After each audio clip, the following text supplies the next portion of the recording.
Hello नमस्कार। एक बार फिर से आप सभी का बहुत बहुत स्वागत है लोधा जी क्लासेस के बीए प्लेटफॉर्म पर। बीए सेकेंड ईयर का एक और मॉडल पेपर आपके सामने हाजिर है। दरअसल ये मॉडल पेपर कल ही आपको मिल जाता, लेकिन किसी कारण से कल इस पर क्लासेस नहीं हो पाई।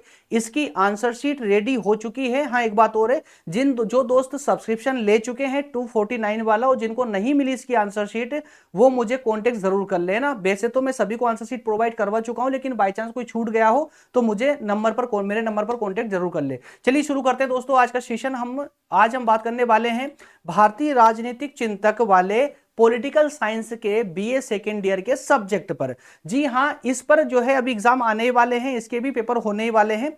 तो इसमें भी दिए गए सभी महत्वपूर्ण 15 प्रश्नों पर अच्छे से तैयारी कर लीजिएगा।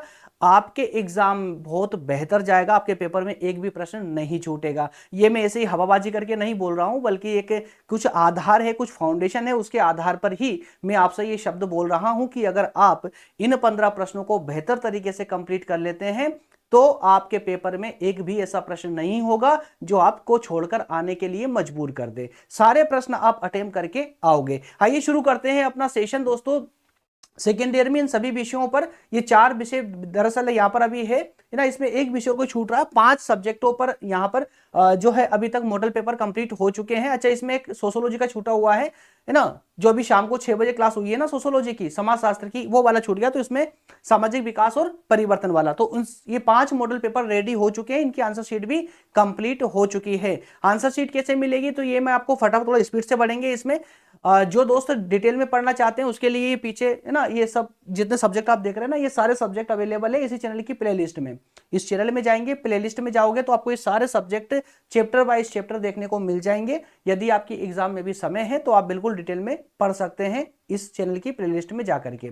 आइए अब जो थोड़ी सी हम 2 मिनट के लिए चर्चा कर ले इस मॉडल पेपर के आवश्यक तथ्यों पर। क्या है आवश्यक तथ्य इस मॉडल पेपर के? तो मेरे प्यारे दोस्तों, इसके आवश्यक तथ्य ये है कि आज जो हमारा विषय होने जा रहा है भारतीय राजनीतिक चिंतक वाला, इंडियन पॉलिटिकल थिंकर्स वाला, इस पर मैं आपको 15+10 क्वेश्चन देने वाला हूं। 15 प्रश्न लघु दीर्घ प्रकृति के और 10 प्रश्न लघु प्रकृति के।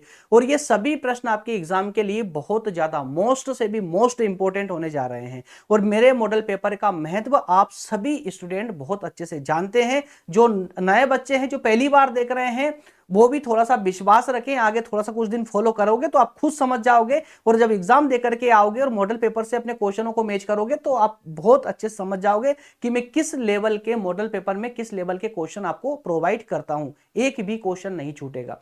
चलिए, तो आज जो है इसमें थोड़ा सा मैं आपको डिटेल में बता दूं, जो प्रश्न में देकर जा रहा हूं इसके इन प्रश्नों के उत्तर के लिए आप मुझसे आंसर शीट प्राप्त कर सकते हैं।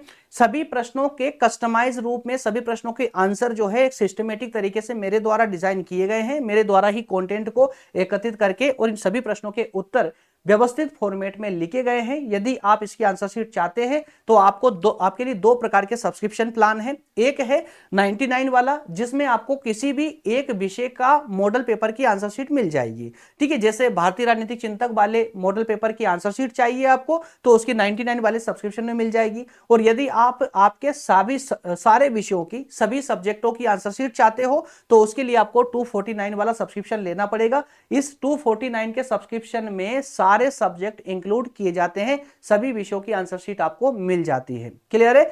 आइए बढ़ते हैं आगे, अब लेते हैं अपनी क्लास और देखते हैं कौन कौन से 15 प्रश्न हैं जो दीर्घ प्रकृति के, जो महत्वपूर्ण प्रकृति के हैं। एग्जाम चूंकि अब आ ही चुके हैं, ज्यादा समय नहीं है, तो फिर आपको ना ये 15 प्रश्न जो बताकर जा रहा हूं कंप्लीट करना है। पूरा स्टेप बाय स्टेप आपको इसमें आगे बढ़ना है। चलिए पहला प्रश्न लेते हैं इसमें कि भारतीय राजनीतिक चिंतन का परिचय देते हुए इसके मुख्य स्रोतों का उल्लेख कीजिए। अथवा में है भारतीय राजनीतिक चिंतन के प्रमुख स्रोतों का वर्णन कीजिए। अब वैसे तो मुझे पेन चलाने की आवश्यकता नहीं है, लेकिन यहां पर अंडरलाइन किया हुआ मैंने, देखिए जो मेन कॉन्सेप्ट है वहां पर मैंने अंडरलाइन कर रखा है पहले से ही। ठीक है, तो जहां पर अंडरलाइन मिले ना वो आपकी मेन टर्म है, उस मेन टर्म पर फोकस करना है। चलिए अगला प्रश्न लेते हैं। भारत की प्राचीन राजनीतिक परंपरा को समझाते हुए उसकी विशेषता का वर्णन कीजिए। अब दोस्तों देखिए, यहां पर आपको 3 टर्म मिल रही है इस प्रश्न में। कौन कौन सी? कि भारत की प्राचीन राजनीतिक परंपरा। समझिएगा, यहां पर भारत की प्राचीन राजनीतिक परंपरा, इसका मतलब क्या हुआ कि राजनीति का इतिहास पूछ रहा है। प्राचीन इतिहास की, प्राचीन काल से लेकर के आज तक का भारत का इतिहास क्या रहा है, राजनीति का इतिहास। और इस राजनीतिक इतिहास की विशेषताओं पर भी आपको यहां चर्चा करनी है। अथवा में देखिए प्रश्न इस प्रकार भी पूछ सकता है आपसे कि प्राचीन भारत का राजनीतिक चिंतन बहुत ज्यादा समृद्ध था, स्पष्ट कीजिए। क्लियर। चलिए प्रश्न नंबर 3 है, मनु के राज्य संबंधी विचारों का पर लेख लिखिए। मनु के राज्य संबंधी विचार किस प्रकार के थे और मनु ने राज्य के संबंध में जो सिद्धांत दिया, जिसे हम राज्य की उत्पत्ति के सिद्धांत के नाम से जानते हैं, उस सिद्धांत को सविस्तार समझाना है। क्लियर। 3 प्रश्न हो चुके हैं। अगला प्रश्न लेते हैं, प्रश्न नंबर 4 है मनुस्मृति में वर्णित न्याय सिद्धांत का वर्णन कीजिए। अब यहां पर ना मनु का राज्य संबंधी विचार या राज्य की उत्पत्ति का सिद्धांत और न्यायिक व्यवस्था का सिद्धांत, इनको मिक्स मत कर देना। ये सेपरेट सिद्धांत है, अलग अलग सिद्धांत है, और इसीलिए मैंने यह प्रश्न भी अलग अलग दिए हैं, मनु का न्याय सिद्धांत और मनु का राज्य की उत्पत्ति का सिद्धांत। ठीक है ना। चलिए अगला प्रश्न लेते हैं, प्रश्न नंबर 5 है कौटिल्य के सप्तांग सिद्धांत को समझाइए। कौटिल्य के सप्तांग सिद्धांत की विवेचना वर्तमान संदर्भ में कीजिए। वर्तमान संदर्भ जो है ना, इसको ऐसा भी बोल सकता है कि वर्तमान में प्रासंगिकता को समझाइए, कि आज वर्तमान में कौटिल्य के सप्तांग सिद्धांत की क्या प्रासंगिकता है, यह समझाइए या इसका महत्व बताइए। क्लियर। प्रश्न नंबर 6 है कौटिल्य के राज्य संबंधी विचारों का वर्णन और विवेचन कीजिए। कौटिल्य के राज्य संबंधी विचारों का, तो देखिए सप्तांग सिद्धांत भी राज्य से ही संबंधित है, लेकिन एग्जैक्टली राज्य का नहीं है, बल्कि कौटिल्य का राज्य संबंधी जो विचार हैं वो विचार पृथक हैं, जिन्हें सेपरेटली आपको समझाना होगा। उन विचारों में कौटिल्य ने कहा है कि राजा अधिनायक मतलब निरंकुश नहीं हो सकता, विवेचना कीजिए। इसके अलावा कौटिल्य के राजा की दिनचर्या और उसके कार्यों का वर्णन कीजिए। तो जहां जहां मेन टर्म है, मेन कॉन्सेप्ट है, वहां अंडरलाइन किया हुआ है। अंडरलाइन को जरूर फोकस करना, उसको जरूर क्लियर करना। जब भी प्रश्न आप पढ़ रहे हो ना, किताब में पढ़िए, कहीं से भी लाए इसका आंसर, तो जो जहां पर मैंने अंडरलाइन किया हुआ है उस टर्म को उसमें से जरूर निकालिएगा। ठीक है। और यदि आप आंसर शीट लेते तो उसमें तो कंप्लीट मिलेगा, आपको सब कुछ सविस्तार मिलेगा। चलिए प्रश्न नंबर 7 है राजा राम मोहन राय। अब राजा राम मोहन राय के द्वारा जितने भी सुधार किए गए हैं, जो उनके विचार थे, है ना, या उनको क्या जैसे पुनर्जागरण का जनक कहा जाता था, भारतीय पुनर्जागरण का जनक, ये सारे तथ्य आप उनके क्लियर कर लीजिएगा। चाहे वो समाज संबंधी विचार हो, चाहे वो राजनीति संबंधी विचार हो, चाहे वो पुनर्जागरण के जनक कहलाते हो, उनसे संबंधित 360 डिग्री है ना घूम जाइए चारों तरफ, उनसे संबंधित जितने भी तथ्य हो उन सबको क्लियर कर लीजिएगा। चलिए प्रश्न नंबर 8 लेते हैं। अगला प्रश्न है तिलक के स्वराज संबंधी विचारों की आलोचनात्मक व्याख्या कीजिए। स्वराज जन्म सिद्ध अधिकार है ना, स्वराज्य मेरा जन्म सिद्ध अधिकार है और मैं इसे लेकर रहूंगा। किसका विचार था? तिलक के। तो दोस्तों तिलक के इन विचारों का क्या करना है? आलोचनात्मक व्याख्या करनी है। पूरी व्याख्या करने के बाद में उसकी आलोचना भी करनी है। ठीक है। चलिए प्रश्न नंबर 9 है गांधीवादी राजनीतिक दर्शन के सिद्धांतों की विवेचना कीजिए। गांधीवादी राजनीतिक दर्शन मतलब गांधी जी के राज्य संबंधी विचारों को समझाइए, सिंपल वे में कहूं तो। क्लियर है। और आज वर्तमान में गांधी जी के उन विचारों की क्या प्रासंगिकता है, क्या आवश्यकता है, वो भी समझानी है। प्रश्न नंबर 10 है गांधी जी के धर्म और राजनीति संबंधी विचार बताइए। तो ऊपर वाले प्रश्न नंबर 9 में हो गया गांधी जी के राजनीति संबंधी विचार, है ना, और प्रश्न नंबर 10 में धर्म और राजनीति दोनों के संबंधी विचार पूछे गए हैं। इसके अलावा गांधी जी की राजनीति का आध्यात्मिकरण क्या था? गांधी जी की राजनीति का आध्यात्मिकरण क्या था, समझाइए। प्रश्न नंबर 11 में नेहरू के राष्ट्रवाद और अंतरराष्ट्रीयवाद संबंधी विचारों पर उल्लेख कीजिए। तो नेहरू के राष्ट्रवाद संबंधी विचार और अंतरराष्ट्रीयवाद के विचार बताइए, दोनों सेपरेटली चलेंगे। प्रश्न नंबर 12 है डॉक्टर अंबेडकर के सामाजिक विचारों का वर्णन कीजिए। अथवा में पूछेगा कि डॉक्टर अंबेडकर के सामाजिक न्याय और समानता संबंधी विचार कौन से थे, बताइए। तो ये यहां पर देखिए आपने अंडरलाइन किया हुआ है मेन टर्न पर। प्रश्न नंबर 13 को भी देख लीजिए, राम मनोहर लोहिया के राजनीतिक विचार बताइए, उनकी समीक्षा कीजिए, राजनीतिक चिंतन की समीक्षा कीजिए, लोहिया के राजनीतिक विचारों पर टिप्पणी लिखिए। सेम है प्रश्न। प्रश्न नंबर 14 देखते हैं जयप्रकाश नारायण के लोकतंत्र और सर्वोदय संबंधी विचार। जयप्रकाश नारायण के लोकतंत्र संबंधी विचार और सर्वोदय संबंधी विचार, दोनों को सेपरेटली समझाओगे आप लोग। हो सकता है किताब में ये अलग अलग प्रश्न देखने को मिले कि जयप्रकाश नारायण के लोकतंत्र संबंधी विचार और अगले प्रश्न में हो जयप्रकाश नारायण के सर्वोदय संबंधी विचार, तो उनको एक ही कॉन्सेप्ट में समाहित करके पढ़िएगा आप लोग और बार बार रिविजन लगाना इनके उत्तरों का। आंसर आप चाहे कहीं से भी लाए, आप अपनी किताब से लें, गूगल से, जहां से आपको अच्छा लगे वहां से लीजिए, चाहे तो आप आंसर शीट ले सकते हैं, जहां से आपकी मर्जी हो। लेकिन दोस्तों इनका आंसर जो है ना पूरे विस्तार से पढ़िएगा, पूरी ईमानदारी से पढ़िएगा, पूरी ईमानदारी से तैयारी कीजिएगा। और उसके बाद आप पाएंगे जब एग्जाम देकर के आएंगे तो आप खुद आगे रह करके मुझे मैसेज डालेंगे, व्हाट्सएप पर मैसेज करेंगे कि सर आपके मॉडल पेपर से ही पूरे आंसर आए हैं, पूरे क्वेश्चन आए हैं एग्जाम में, है ना। तो थोड़ा सा तैयारी आपको ईमानदारी से करनी पड़ेगी। प्रश्न नंबर 15 है ताराबाई शिंदे, है ना। ताराबाई शिंदे कौन थे, उनका परिचय देते हुए उनके कार्यों का वर्णन करना है। That's all. ये 15 प्रश्न आपके दीर्घ प्रकृति के कंप्लीट हो चुके हैं। अब बात करेंगे 10 लघुत्तरी प्रकृति के प्रश्नों पर। अगर पहला प्रश्न है लघुत्तरी प्रकृति के ना सिंगल टर्म वाले प्रश्न, जहां पर एक ही कॉन्सेप्ट पूछा जाता है। क्या है पहला, भारतीय राजनीतिक चिंतन का परिचय दीजिए, भारतीय राजनीतिक चिंतन का परिचय।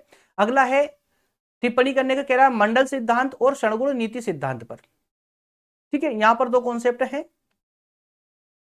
लघु प्रकृति में मंडल सिद्धांत क्या होता है और षडगुण नीति का सिद्धांत क्या होता है, दोनों पर सेपरेटली कमेंट करनी है। प्रश्न नंबर 3 है कौटिल्य की राज्य संबंधी अवधारणा क्या थी। प्रश्न नंबर 4 विवेकानंद के स्वतंत्रता संबंधी विचारों का उल्लेख। ठीक है ना, अंडरलाइन यहां पर भी कर रखा है मैंने, जो मेन टर्म है वहां पर जो पूछा गया आपसे एग्जैक्टली।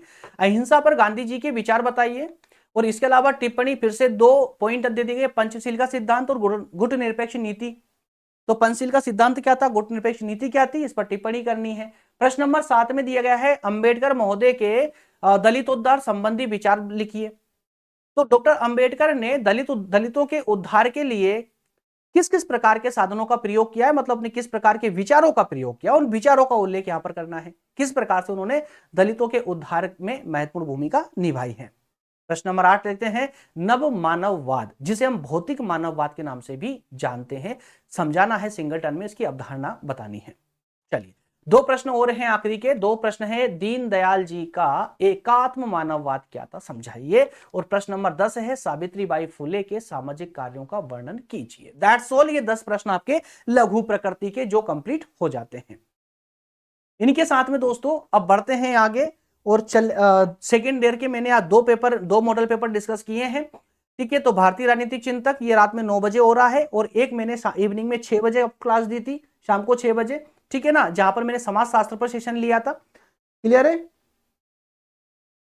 तो अगला मुझे कमेंट करके बताइएगा नेक्स्ट कौन सा पेपर नजदीक है आपके, तो उसी पर मॉडल पेपर में आप लोगों के लिए लेकर के आऊंगा। लेकिन कमेंट यहाँ पर भी कर सकते हैं आप, यूट्यूब पर भी। और अगर यूट्यूब पर कमेंट करने में सहज नहीं हो और मेरा रिप्लाई आपको ना मिल रहा हो तो नीचे नंबर भी दिए गए हैं, इस नंबर पर मुझे व्हाट्सएप पर भी कॉन्टेक्ट आप कर सकते हो। व्हाट्सएप पर ही करना, लेकिन कॉल नहीं करना कृपया करके। अच्छा, इन जो प्रश्न मैंने आपको बताए हैं इनके आंसर कहां से मिलेंगे, तो इनके आंसर के लिए दोस्तों इनके आंसर मैंने एक नोट्स के अंतर्गत समाहित किए हैं, कस्टमाइज किए हैं, आप उस नोट्स को प्राप्त कर सकते हैं। इन सभी प्रश्नों के उत्तर पूरे क्रम से मिल जाएंगे आप लोगों को इस नोट्स के अंतर्गत। और ये नोट्स के लिए आपको सब्सक्रिप्शन लेना पड़ेगा। 2 प्रकार का सब्सक्रिप्शन प्लान है, एक है 99 वाला और एक 249 वाला। 99 में आपको इस भारतीय राजनीतिक चिंतक विषय के मॉडल पेपर की आंसर शीट मिल जाएगी। और यदि आप 249 का सब्सक्रिप्शन प्लान लेते हैं तो इसमें आपके सिलेबस में जितने भी सब्जेक्ट है उन सभी सब्जेक्टों की मॉडल पेपर की आंसर शीट आपको मिल जाएगी। ओके फ्रेंड्स, मिलेंगे नेक्स्ट सेशन में। और इसके लिए आपको करना क्या है, तो जो ये नंबर दिए गए हैं इस नंबर पर आप मुझे व्हाट्सएप करेंगे इस पेज का स्क्रीनशॉट लेकर के। क्लियर है, वहीं पर मैं आप लोगों को बताऊंगा आपको सब्सक्रिप्शन लेना किस प्रकार से है। चलिए कमेंट जरूर कीजिएगा, कमेंट करके बताइएगा मुझे। और सेशन को दोस्तों आप सभी देख रहे हैं, एंड तक देखते हैं और सभी प्रश्न लेकर के आप इसका जो है ये आपके लिए हेल्पफुल होते ही हैं, इन सभी का फायदा आप उठाते ही हैं। तो यार सेशन को लाइक जरूर कर दिया करें, क्योंकि आते लगभग 400 से 500 स्टूडेंट यहाँ पर आ जाते हैं सेशन में, है ना। स्टार्टिंग में चलते चलते ही 400-500 बच्चे आ जाते हैं, लेकिन लाइक देखता हूं ना तो 20 लाइक 30 लाइक, इससे ज्यादा लाइक निकल ही नहीं पाते। तो यार लाइक करने में कितना टाइम लगता है, लाइक करके जाइएगा ना। चैनल पर नए हैं तो सब्सक्राइब भी कर लें, आपके लिए बहुत यूजफुल चैनल है ये वाला, यदि आप बीए कर रहे हैं तो, है ना। चलिए मिलेंगे नेक्स्ट सेशन में। Thank you so much.